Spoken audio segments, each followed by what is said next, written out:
3월 마지막 주일입니다. 우리가 2월 마지막 주일부터 코로나로 가정에서 영상 예배를 드리고 있었는데요. 어느덧 이제 한 달이라는 시간이 훌쩍 지나가 버렸습니다. 이렇게 오랜 기간 동안 함께 보지 못할 줄은 몰랐는데요. 이 기간이 너무나 길어지면서 우리 청년부 예배도 이렇게 영상으로 함께 올리기로 했습니다. 우리가 영상 예배로 드림에 있어서 두 가지를 기억해야 할 텐데요. 첫 번째는 이 영상 예배로 드려지는 부분들이 정상적인 부분은 아니다라는 것이죠. 영상으로 예배 드리는 것, 어쩔 수 없는 상황에서 드려진 것임을 우리가 기억해야 하고요. 또한 이것이 너무나 익숙해져 버려서 우리가 영상으로 예배 드리는 것이 너무나 당연하게 여겨서도 안 될 것입니다. 하루속히 우리가 함께 모여서 만나서 교제 나누며 또한 예배 드릴 그날이 하루속히 왔으면 좋겠습니다. 또한 둘째로 우리가 기억해야 할 것은 우리가 영상으로 예배를 드리고 있지만 이것은 바로 하나님 앞에 우리가 드리고 있는 예배다라는 사실을 우리는 반드시 기억해야 합니다. 우리가 이 영상으로 예배를 드리고 있지만 바로 하나님께 예배 드리고 있다라는 사실, 이것은 무엇보다도 가장 중요한 사실일 것입니다. 그렇기 때문에 우리가 이렇게 앉아서 각자의 자리에서 예배 드리고 있지만 한 하나님을 우리가 예배하고 있다는 사실을 기억하면서 또 우리는 더욱더 집중해서 예배를 드려야 할 것입니다. 함께 모여서 찬양하고 교제 나누며 서로의 눈을 마주 보며 예배 드릴 때는 더 예배에 집중할 수 있겠지만 이렇게 우리가 영상으로 예배 드릴 때는 우리가 잠깐 다른 생각도 할 수 있고 또 영상을 멈춰놓고 다른 일도 할 수 있을 것입니다. 하지만 중요한 것은 우리의 마음이죠. 우리의 모든 마음과 중심을 아시는 하나님 앞에 우리가 마음과 뜻을 다해서 이 시간 집중해서 하나님을 예배했으면 좋겠습니다. 사무엘상 1장 1절에서 20절 말씀입니다. 에브라임 산지 라마다임 소빔에 에브라임 사람 엘가나라 하는 사람이 있었으니 그는 여로함의 아들이요 엘리후의 손자요 도후의 증손이요 숲의 현손이더라. 그에게 두 아내가 있었으니 한 사람의 이름은 한나요 한 사람의 이름은 브닌나라. 브닌나에게는 자식이 있고 한나에게는 자식이 없었더라. 이 사람이 매년 자기 성읍에서 나와서 실로에 올라가서 만군의 여호와께 예배하며 제사를 드렸는데 엘리의 두 아들 홈니와 비느하스가 여호와의 제사장으로 거기에 있었더라. 엘가나가 제사를 드리는 날에는 제물의 분깃을 그의 아내 브닌나와 그의 모든 자녀에게 주고 한나에게는 갑절을 주니 이는 그를 사랑함이라. 그러나 여호와께서 그에게 임신하지 못하게 하시니 여호와께서 그에게 임신하지 못하게 하심으로 그의 적수인 브닌나가 그를 심히 격분하게 하여 괴롭게 하더라. 매년 한나가 여호와의 집에 올라갈 때마다 남편이 그같이 하매 브닌나가 그를 격분시키므로 그가 울고 먹지 아니하니 그의 남편 엘가나가 그에게 이르되 한나여 어찌하여 울며 어찌하여 먹지 아니하며 어찌하여 그대의 마음이 슬프냐 내가 그대에게 10 아들보다 낫지 아니하냐 하니라. 그들이 실로에서 먹고 마신 후에 한나가 일어나니 그때의 제사장 엘리는 여호와의 전 문설주 곁 의자에 앉아 있었더라. 한나가 마음이 괴로워서 여호와께 기도하고 통곡하며 서원하여 이르되 만군의 여호와여 만일 주의 여종의 고통을 돌보시고 나를 기억하사 주의 여종을 잊지 아니하시고 주의 여종에게 아들을 주시면 내가 그의 평생에 그를 여호와께 드리고 삭도를 그의 머리에 대지 아니하겠나이다. 그가 여호와 앞에 오래 기도하는 동안에 엘리가 그의 입을 주목한즉 한나가 속으로 말하매 입술만 움직이고 음성은 들리지 아니하므로 엘리는 그가 취한 줄로 생각한지라. 엘리가 그에게 이르되 내가 언제까지 취하여 있겠느냐 포도주를 끊으라 하니 한나가 대답하여 이르되 내 주여 그렇지 아니하니이다. 나는 마음이 슬픈 여자라. 포도주나 독주를 마신 것이 아니요 여호와 앞에 내 심정을 통한 것뿐이오니 당신의 여종을 악한 여자로 여기지 마옵소서. 내가 지금까지 말한 것은 나의 원통함과 격분됨이 많기 때문이니이다 하는지라.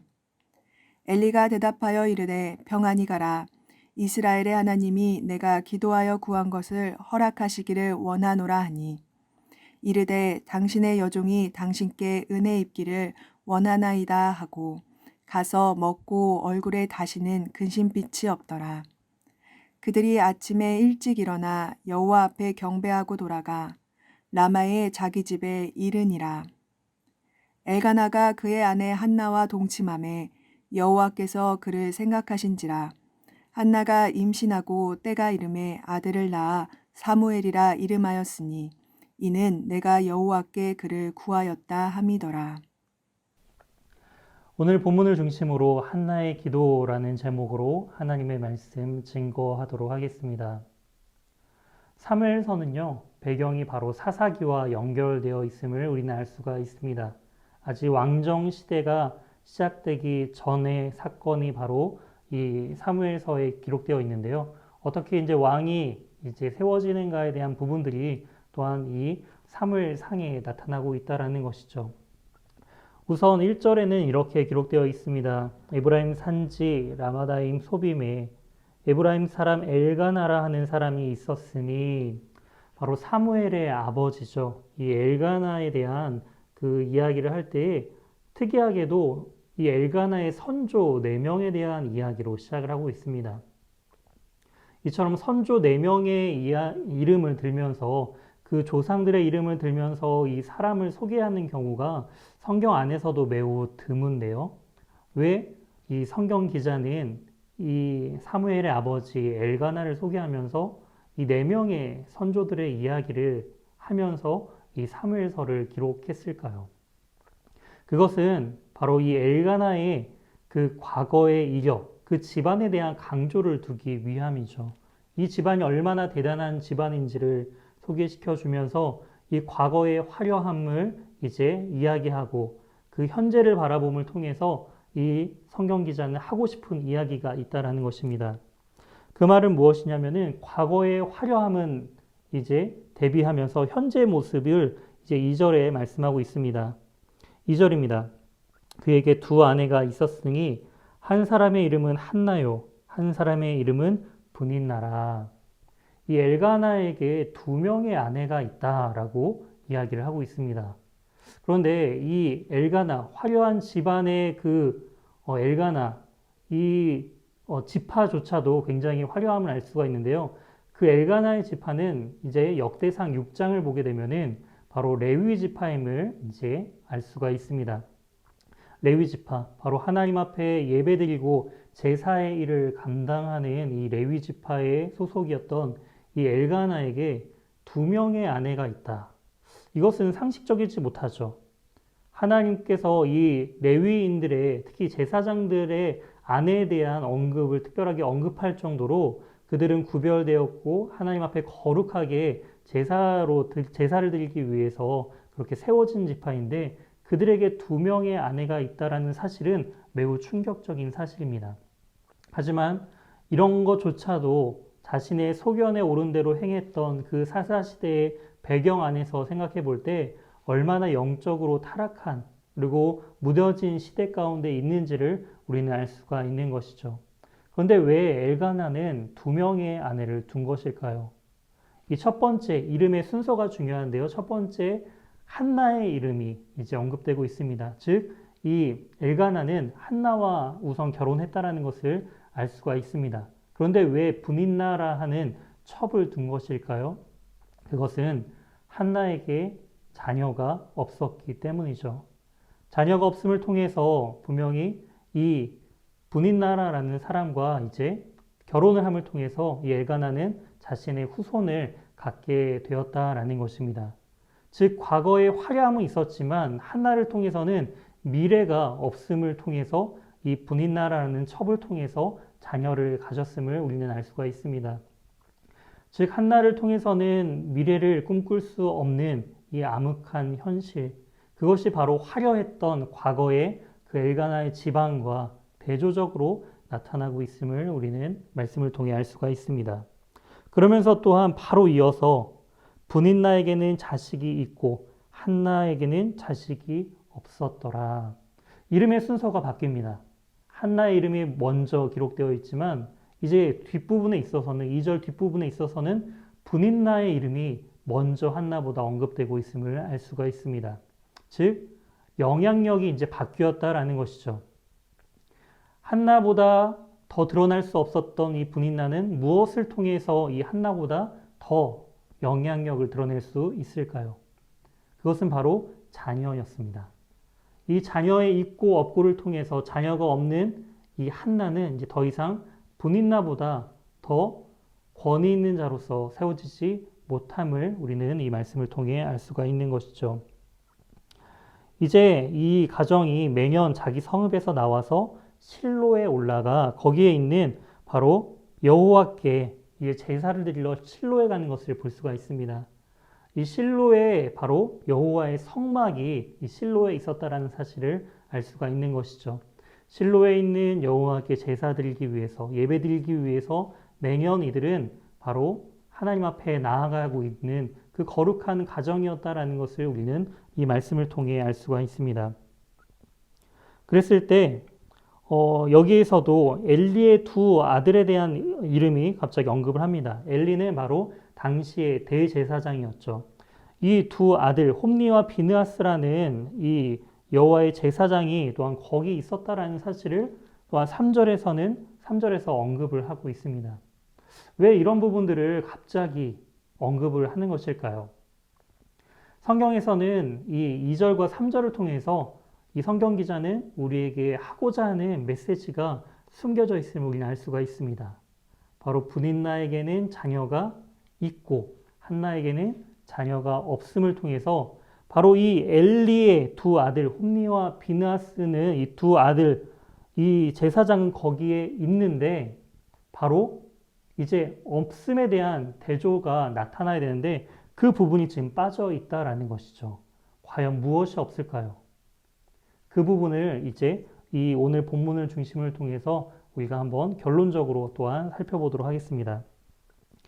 우선 4절을 살펴보시게 되면은 이제 엘가나가 제사 드리는 날에 제물의 분깃을 아내였던 그 분인나와 모든 자녀에게 주었다라고 이야기를 하고 있습니다. 이 분깃을 드렸던 제사의 이 몫을 다시금 받을 수 있는 것은 이제 레위기를 보게 되면은 바로 화목제물밖에 없음을 우리가 알 수가 있죠. 화목제물은 특이하게도 제사를 드렸던 그 제물의 대부분을 다시 드린 자가 받아서 또한 이웃과 나누는 부분들을 볼 수가 있습니다. 이런 것처럼 하나님 앞에 제사 드림을 통해 하나님 앞에 특별히 화목제물로서 구별된 그 짐승을 드렸던 이 엘가나의 가족들 그리고 그 분깃을 제물의 분깃을 다시 그들이 함께 나누고 있음을 알 수가 있습니다. 그런데 여기서는 분인나와 그 모든 자녀에게 이 분깃을 나눠주는 엘가나의 모습을 볼 수가 있고요. 5절에는 한나에게도 갑절을 주니라고 이제 표현되어 있습니다. 이 개역개정 성경에서는 갑절이라는 단어를 사용하였지만 70인역이나 이제 원어로 살펴보게 되면은 이것은 한 몫을 의미합니다. 즉 아무리 이 한나라 할지라도 한 몫밖에 받을 수 없는 그 상황을 이야기해주고 있는 것이죠. 하지만 분인나는 어떤가요? 분인나는 자신의 몫뿐만이 아니라 자녀들의 몫까지도 받음을 통해 한나보다 훨씬 더 많은 이 분깃을 받고 있음을 우리는 알 수가 있습니다. 왜 이러한 한나는 임신하지 못한 이러한 상황을 이제 그 원인에 대한 부분들을 5절에 또한 이야기를 해주고 있습니다. 바로 여호와께서 이제 그녀를 임신하지 못하게 하셨기 때문이다라는 그 사실을 우리는 이 말씀을 통해 알 수가 있습니다. 또한 이것을 6절에서도 한 번 더 강조를 하고 있죠. 즉 이것은 어떠한 사회적인 그러한 사회적으로 건강치 못한 부분 때문에 그것 때문에 한나가 임신하지 못한 것이 아니라 여호와께서 그녀를 임신하지 못하게 하셨기 때문에 이제 한나가 자녀를 낳지 못했다라는 그 사실을 이제 성경 기자는 분명하게 이야기를 해주고 있습니다. 그런데 이제 문제는 무엇인가? 이 분인나가 이 제사를 드리러 갈 때마다 이 한나를 심하게 격분시킨다라는 것이죠. 7절입니다. 매년 한나가 여호와의 집에 올라갈 때마다 남편이 그같이 하매 분인나가 그를 격분시킴으로 그가 울고 먹지 아니하니. 하나님 앞에 제사 드리러 올라갈 때마다 이제 한나의 적수가 돼버린 이 분인나는 이제 한나에게 모진 말로써 그녀를 힘들게 하고 매우 격분시켰다라는 것입니다. 이것은 당시 이제 사회적인 문화적인 부분들을 보면 이해해 볼 수가 있는데요. 자녀가 없다라는 것은 단지 나에게 자녀가 없는 것에서 그치는 것이 아니라 바로 하나님께 저주를 받은 자, 때로는 축복받지 못한 자로서, 왜냐하면 자녀는 하나님께서 주신 축복이자 복이기 때문에 그 자녀가 없다라는 것은 하나님께 저주받았다라고 사람들은 이해했다라는 것이죠. 그렇기 때문에 이 한나는 남편에게는 사랑받고 또한 자신의 몫을 꼬박꼬박 챙겨주는 자상한 남편이 있었음에도 불구하고 이 분이나를 통해 너가 지금 진짜 없는 것, 바로 하나님께서 주신 그 축복의 자녀가 없음을 매년 기억나게 하면서 그녀의 마음을 매년 더욱더 힘들게 했다라는 것을 우리는 이 말씀을 통해 알 수가 있습니다. 그랬을 때 찢어지는 그 한나의 마음, 바로 8절에 나오죠. 이제 그가 울고 먹지 않으니까 8절에 그 남편 엘가나가 이렇게 말합니다. 그 남편 엘가나가 그에게 이르되 한나여 어찌하여 울며 어찌하여 먹지 아니하며 어찌하여 그대의 마음이 슬프냐 내가 그대에게 10 아들보다 낫지 아니하냐 하니라. 당시의 배경으로 이해해 볼 때는 남자가 또한 아내에게 이런 말을 했다라는 것, 요즘 남자들은 당연히 그 여자친구나 또 아내에게 잘해야죠. 안 그러면 큰일 나죠. 그런데 이 당시만 하더라도 이제 아이를 낳지 못하는 여자라고 한다면은 이혼의 사유가 충분히 되었습니다. 집에서 내쫓는다 할지라도 이 여자는 아무 말도 할 수 없는 그런 상황인데 이 엘가나는 한나를 너무나 사랑하면서 오히려 자신이 함께 있는 것, 10 아들이 있는 것보다 당신이 나와 함께 있는 것이 더 행복하지 않느냐라고 이야기하면서 엘가나는 한나가 자녀가 있건 없건 이 한나를 너무나 사랑하고 있다라는 그 사실을 이제 강조하고 있다라는 것이죠. 이러한 달콤한 사랑의 고백 속에서도 이 고백을 통해서도 한나는 아무런 위로를 받지 못하고 있습니다.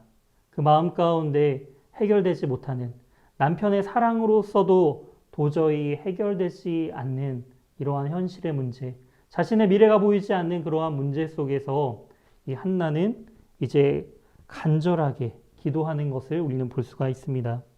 9절입니다. 그들이 실로에서 먹고 마신 후에 한나가 일어나니 그때 제사장 엘리는 여호와의 전 문설주 곁 의자에 앉아 있었더라. 이제 당시의 대제사장이었던 엘리가 바로 그 성막 문 앞에서 지금 앉아 있는 그 상황을, 문설주 곁에 앉아 있는 그 상황을 성경 기자는 이야기를 하고 있습니다.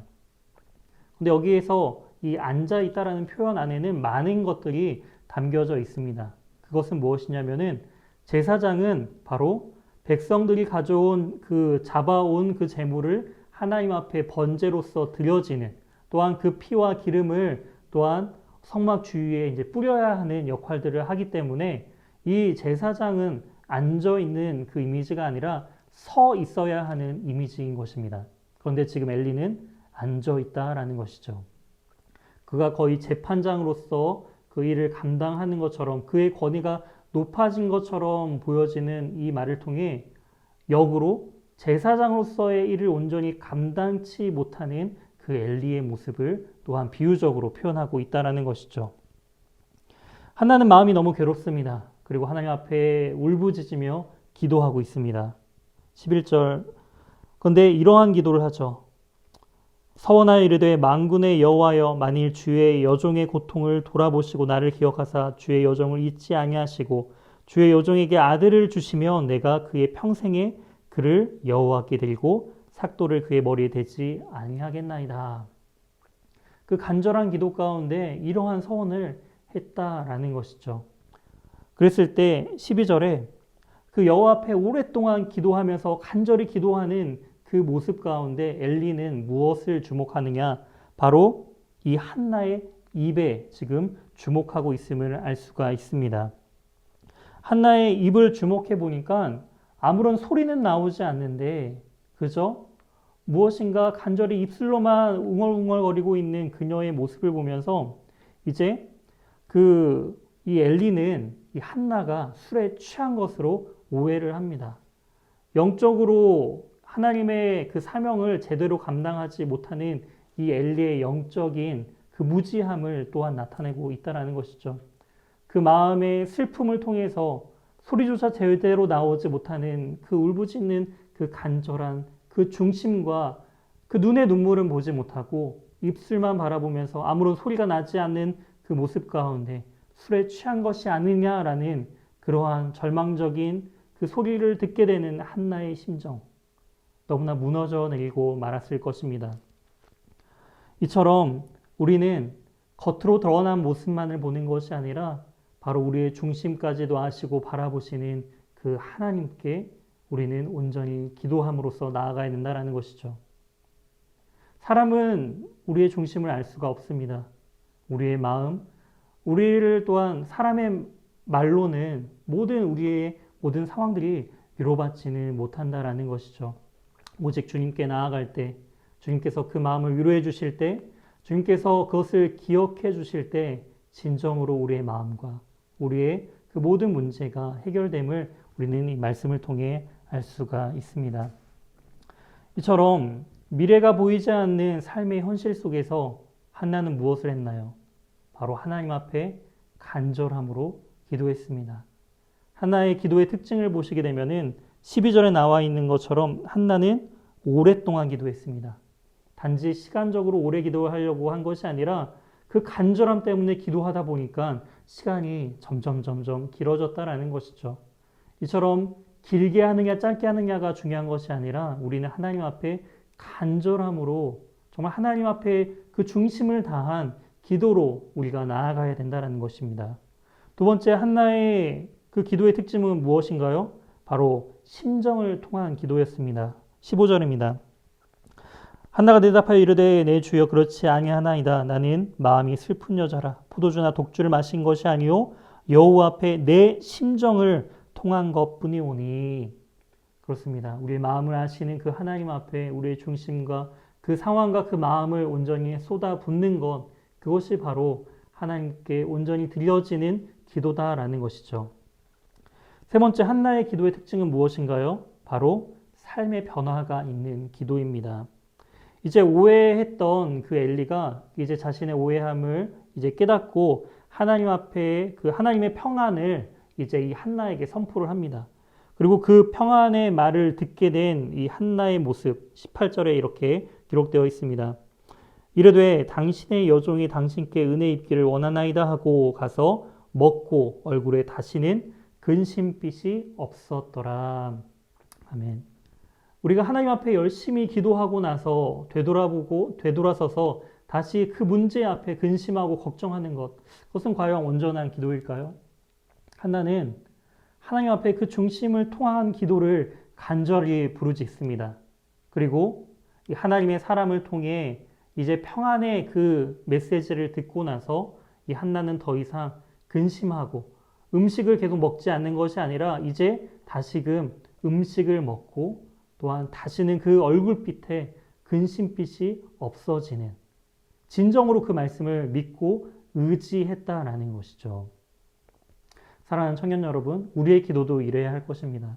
우리의 문제를 하나님 앞에 간절히 통회하며 자복하며 기도하며 나아갈 때 하나님의 그 말씀을 통해 또한 기도의 응답을 통해 우리는 그 말씀을 온전히 믿고 우리의 삶 가운데 진정한 샬롬, 진정한 평안을 누릴 수 있어야 한다라는 것입니다.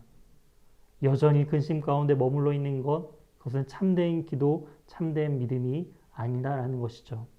우리의 모든 것을 여호와께 맡기고 그 맡겼으면 하나님께서 행하실 그 위대한 일들을 우리가 기대함으로 평안함으로 먹고 또한 근심하지 아니하고 주님 앞에 나아가야 된다는 것을 알 수가 있습니다. 그랬을 때 하나님께서는 기억하시고 생각하시는 분이심을 우리는 기억해야 합니다. 19절입니다. 그들이 아침에 일찍 일어나 여호와 앞에 경배하고 돌아가 라마의 자기 집에 이르느니라. 엘가나가 그의 아내 한나와 동침함에 여호와께서 그를 생각하신지라. 여기서 말하는 생각하다라는 그 단어는 바로 기억하다라는 단어와 동일합니다. 바로 여호와께서 이 한나를 기억하셨다라는 것입니다. 창세기를 보게 되면은 노아의 홍수 때 하나님께서 노아의 식구들과 그 방주 안에 있는 그 짐승들을 기억하신 것처럼 또한 이 한나와 동일하게 아이를 갖지 못했던 그 울부짖었던 그 라헬을 기억하시면서 이제 자녀를 주셨던 것처럼 그 동일한 하나님께서 이 한나를 기억하고 계신다라는 것입니다. 무엇보다 중요한 것은 하나님께서 우리를 기억하고 계시다는 이 사실을 우리는 잊지 말아야 합니다. 하나님께서 우리를 기억하시고 우리를 바라보시는 그 사실을 우리가 믿고 의지할 때 우리는 이 고통 속에서 우리의 문제 속에서 분명히 그 문제를 해결하고 그 은혜를 충분히 누릴 수 있게 되는 그 근거가 된다라는 것이죠. 그렇다면 우리가 맨 처음에 이제 질문했던 이 엘리와 엘리의 제사장은 있는데 과연 누가 무엇이 없다라는 사실을 왜 기록하지 않았느냐라는 이 문제를 이제 해결해야 할 것입니다. 한나는 왜 하나님 앞에 내가 아이가 없어서 지금 멸시받고 지금 부인 나에게 매년 격분을 당하면서 마음이 너무나 괴로운 여자입니다. 나에게 아이를 주십시오라고 그렇게 간절히 하나님 앞에 부르짖으면서 그것만 이야기했으면 됐을 텐데 한나는 분명히 하나님 앞에 부르짖으며 서원합니다. 나에게 자녀를 주시면 내가 그 아이를 다시 하나님 앞에 온전히 드리겠습니다. 바로 나실인으로서 바로 하나님 앞에 온전한 제사장으로서 이 자신이 낳은 아들을 하나님께서 자녀를 주시면 그 자녀를 하나님께 다시금 드리겠습니다라는 그 고백을 했다라는 것이죠. 한나는 왜 이런 고백을 했을까요? 그것은 한나는 그 기도를 통해 매년 하나님 앞에 나아오는 그 제사를 드림을 통해 한나는 바로 하나님의 마음을 깨달았기 때문입니다. 분인 나는 자녀가 있고 한나는 자녀가 없었던 것처럼 엘리 제사장에게는 제사장이었던 그 아들들이 있었지만 바로 하나님에게는 하나님의 뜻에 합당한 그 제사장이 없었다라는 것입니다. 이제 나중에 이제 사무엘상 2장으로 넘어가시게 되면은 또한 얼마만큼 이 엘리의 아들들이 악랄했는지 하나님의 것을 탈취하고 또 하나님을 멸시했던 그 제사장들이었음을 성경은 명확하게 기록하고 있습니다. 이처럼 하나님께 없는 그 온전한 그 제사장, 하나님의 뜻에 합당한 사람이 없음을 이 한나는 깨닫고 바로 자신이 자녀가 없었던 것처럼 하나님의 마음에 온전히 합당한 그 제사장이 없음을 마음 가운데 괴로워하며 하나님께서 원하시는 그 기도를 하며 나아갔다는 사실을 우리는 기억해야 합니다. 이처럼 기도는 우리의 없는 것을 채우기 위한 수단이 아닙니다. 바로 하나님의 마음을 깨닫고 또 하나님의 뜻을 온전히 나타내는 것, 그것이 바로 우리가 기도해야 할 목적이고 이유다라는 것이죠. 그리고 하나님께서는 그 한나를 또한 기억하시고 한나가 낳은 자녀가 되는 이 사무엘뿐만이 아니라 사무엘 이후에도 아들과 딸을 또한 덤으로 더 주심을 통해서 하나님의 충만한 은혜를 또한 받고 또한 기쁨으로 찬양하며 나아가는 이 한나의 찬양의 모습, 기도의 모습을 우리는 이 사무엘서를 통해서 오늘 이 말씀을 통해 우리는 알 수가 있습니다. 사랑하는 청년 여러분, 많이 힘드시죠? 요즘에 코로나로 인해서 더 이제 서로 이야기도 나누지 못하고 관계도 서로 상황들을 나누지 못해서 많이 아쉽고 안타깝지만 이 말씀을 통해 위로받으시길 바랍니다. 하나님께서는 우리를 잊지 아니하시고 기억하시는 분이십니다. 그리고 또한 그 기도함을 통해서 하나님의 마음과 뜻을 더욱더 깨닫는 그런 복된 인생의 삶을 살아가는 우리가 되길 소망합니다. 함께 기도하도록 하겠습니다. 한나의 기도처럼 하나님 우리가 이 시대를 살아가면서 주님의 마음을 더욱더 깨닫는 복된 인생을 살아가길 원합니다. 인생의 수많은 문제들 또한 오늘날 한국교회 가운데 또한 세계 가운데 있는 이 코로나 질병으로 인해서 많은 성도들과 많은 사람들이 힘들고 어려움을 당하고 있습니다. 그들의 힘듦과 그 어려운 상황들 가운데 주님께서 그들의 마음을 위로하여 주시고 또한 이 가운데 우리가 하나님의 마음을 더욱더 분별하여 깨닫기 원합니다. 이 상황을 통해 하나님께서 원하시는 그 뜻과 마음과 생각을 더욱더 분별할 수 있도록 주님 도와주시고 또한 우리 사랑하는 청년들 각자의 자리에서 예배하며 나아가는 이 청년들의 그 마음과 생각을 지켜주시고 건강을 지켜주셔서 우리가 함께 다시 모여서 예배드릴 그날 더욱더 하나님 앞에 예배드리며 얼마나 기쁘고 참된 우리 안에 예배드리는 것이 얼마나 중요한지를 더욱더 깨달으며 간절함으로 나아가는 우리 저와 또한 함께 각자의 자리에서 예배드리며 나아가는 우리 청년들이 될 수 있도록 주님 도와 주시옵소서. 한 주간도 주님께서 우리의 모든 삶을 지켜 보호해 주실 것을 믿사오며 이 모든 말씀 살아계신 예수 그리스도의 이름으로 기도드립니다. 아멘.